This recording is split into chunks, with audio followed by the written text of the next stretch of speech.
আসসালামু আলাইকুম। আজকের এপিসোডে দেখাবো স্লাইস চিজ। বার্গার কিংবা স্যান্ডউইচ যেটাতেই এটা ব্যবহার করুন না কেন, স্বাদ কিন্তু অনেক বেড়ে যায়। তো চলুন রেসিপিটা শুরু করা যাক। প্রথমেই একটা বাটিতে আমি নিয়েছি চায়না গ্রাস, আর এই চায়না গ্রাসগুলো আমি খুব ছোট করে কেটে নিয়েছি।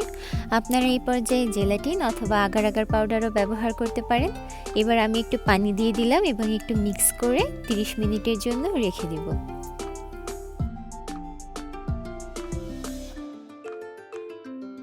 অন্যদিকে আমাদের ছানা বানাতে হবে। এর জন্য একটি ফ্রাই প্যানে আমি দিয়ে দিচ্ছি গরুর দুধ।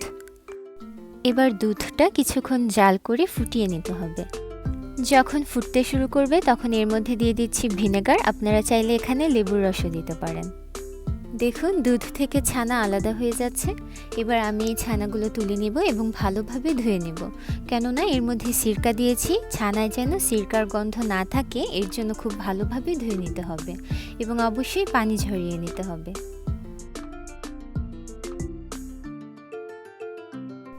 এই যে ছানাগুলো ধুয়ে পানি ঝরিয়ে নিয়েছি, এবার এই ছানাটা ব্লেন্ডারে ব্লেন্ড করে একটা পেস্ট বানাতে হবে।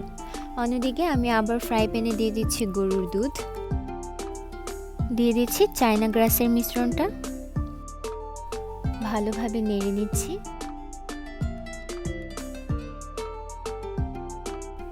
এখন দিচ্ছি ব্লেন্ড করে রাখা ছানাটা খুবই স্মুথভাবে ব্লেন্ড করতে হবে।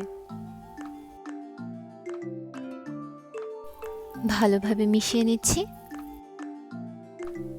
এখন দিচ্ছি একটু লবণটা দিয়েও ভালোভাবে মিশিয়ে নিচ্ছি। কিছুক্ষণ জাল করার পর যখন চায়না গ্রাসগুলো দুধের সাথে মিশে যাবে তখন আমি এর মধ্যে দিয়ে দিচ্ছি পানিতে গোলানো কর্নফ্লাওয়ারটা দিয়ে সাথে সাথে মিশিয়ে নিতে হবে, নয়তো কিন্তু এটা জমাট বেঁধে যাবে। আর হ্যাঁ, আমি কিন্তু চুলার লো থেকে একটু হাইয়ে রেখে এই চিজটা বানিয়ে নিচ্ছি। এখন দেখতে সুন্দর লাগার জন্য এর মধ্যে দিয়ে দিচ্ছি একটু অরেঞ্জ ফুড কালার। আপনারা চাইলে নাও দিতে পারেন। এবার সব কিছু ভালোভাবে মিক্স করে অনেকটা ঘন হয়ে আসা পর্যন্ত ওয়েট করতে হবে এবং অনবরত নেড়ে যেতে হবে, নয়তো কিন্তু নিচে লেগে যাবে। দেখুন প্রায় 6-7 মিনিট পর আমার মিশ্রণটা অনেকটাই ঘন হয়ে গিয়েছে। আমি পরে এর মধ্যে আরেকটু ফুড কালার অ্যাড করেছি। এবার যখন আপনাদের মিশ্রণটা এরকম ঘন হয়ে যাবে তখন আপনারা চুলা থেকে উঠিয়ে নেবেন। এবার একটি বাটিতে আমি প্রথমেই তেল ব্রাশ করে নিচ্ছি।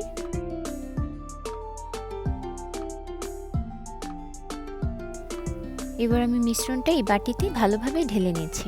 চেষ্টা করবেন চুলা থেকে নামিয়ে সাথে সাথেই ঢালতে, নয়তো কিন্তু এটা প্যানেই সেট হয়ে যাবে। ভালোভাবে বাটির চারপাশে দিয়ে নিচ্ছি। এবার এই মিশ্রণটা আমি রুম টেম্পারেচারে ঠান্ডা করে এরপর ফ্রিজে রেখে দিব। ফ্রিজে রাখবো 30 মিনিটের মতো, এতে করে আমার মিশ্রণটা জমে যাবে। প্রায় 30 মিনিট পর দেখুন আমার চিজটা একদম জমে গিয়েছে। উপর দিয়ে হাত দিলে একটু শক্ত মনে হলেই আপনারা বুঝবেন আপনাদের চিজটা জমে গিয়েছে।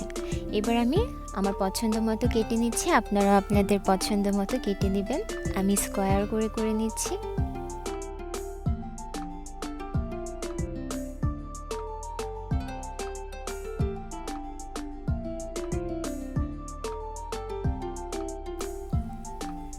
দেখুন কি সুন্দরভাবে আমার স্লাইস চিজগুলো হয়ে গিয়েছে। যে কোনো ফাস্টফুড আইটেমে এই স্লাইস চিজ ব্যবহার করলে স্বাদ অনেকাংশই বেড়ে যাবে। আমি একটা চিজ গরম করে দেখাচ্ছি। দেখুন একদম পারফেক্টলি হয়ে গিয়েছে। আমার ভিডিওটা দেখার জন্য সবাইকে অসংখ্য ধন্যবাদ। প্লিজ আমার চ্যানেলটা সাবস্ক্রাইব করবেন। টিল দেন সবাই ভালো থাকবেন। আল্লাহ হাফেজ।